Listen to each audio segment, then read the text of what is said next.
In the 1600s, while European powers fought to control India's wealth, one man stood above them all, not as a ruler, but as a financier. His name? Virji Vora, the richest Indian merchant of his time, a man so powerful that even the mighty British and Dutch East India companies borrowed money from him.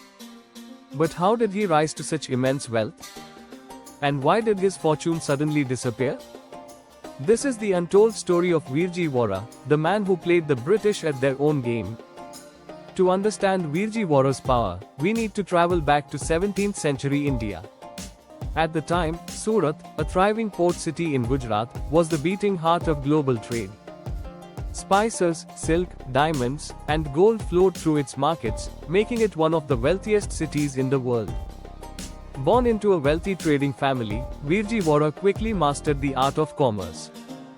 But he didn't just trade, he controlled entire supply chains. From textiles and opium to silver and precious stones, his reach extended from Mughal India to Persia, Arabia, and even Europe. Virji Vora wasn't just a merchant, he was a banker. The East India Company, despite its growing power, often found itself short on cash. And guess who they turned to? Virji Vora. He provided loans to European traders at high interest rates, making massive profits while keeping them dependent on his wealth.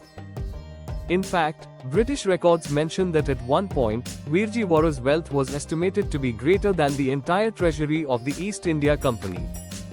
But lending money to the British and Dutch was a risky game. And Virji Vora would soon find out just how dangerous it could be. While Virji Vora thrived under Mughal rule, his fortunes took a turn when Aurangzeb, the Mughal prince, set his sights on Surat. Unlike his predecessors, Aurangzeb saw wealthy merchants like Virji Vora as threats rather than allies. In 1669, when Aurangzeb became emperor, he ordered the seizure of Virji Vora's warehouses and took control of his vast fortune. Almost overnight, the man who once controlled global trade lost everything. With his wealth gone and his influence diminished, Virji Vora faded from history. But his story remains a powerful reminder of how Indian merchants once controlled global commerce, until colonial powers took over. Virji Vora's story is not just about wealth, it's about power, strategy, and survival. He showed that Indian merchants were once the backbone of global trade, long before colonial rule changed the game. Today, India's business tycoons continue that legacy, proving that trade and finance remain at the heart of India's economic strength.